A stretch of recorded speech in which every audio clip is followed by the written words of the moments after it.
So what will the new Middle East look like as President-elect Biden's foreign policy team takes shape?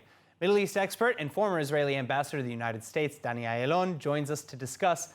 Ambassador, thank you so much for being with us. Now, first off, there are reports that President Trump is attempting to solidify certain policies of his with respect to Iran, Israel, China, and elsewhere. Do you believe that Biden will want to reverse all of them? Well, I would say that, first of all, it all depends on the persons. I think his ideology and policies are quite clear. He has a record of 40 years or more. So we know he's not going to be a revolutionary, but probably more of the same guy. Of course, he will capitalize on Trump's successes here in the Middle East in terms of Israel and Arab countries' normalizations. Iran, I'm sure that there will be a close discussions with Israel. And of course, when it comes to NATO, international organizations, the Paris Climate Treaty, China, Russia, and all that, we are more of bystanders. But the personalities here are very important. With the announcements of Tony Blinken becoming the Secretary of State, I think it's a very good news for Israel, very good news for the Middle East. I know Tony personally, and he is a very good friend of the State of Israel.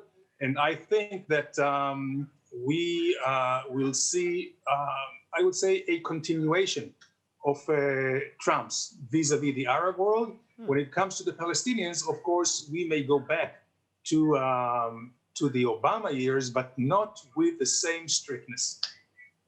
Well, so I was actually, I was going to ask you a little bit more about Tony Blinken. You know, as you described him just now, again, he's been described as a friend of Israel.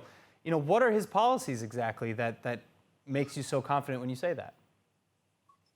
Well, I think, first of all, it's multilateralism, not unilateralism. So we will see the United States back in international arena, using more soft power than before, trying to lead with, let's say, excellence values, human rights, democracy, liberty.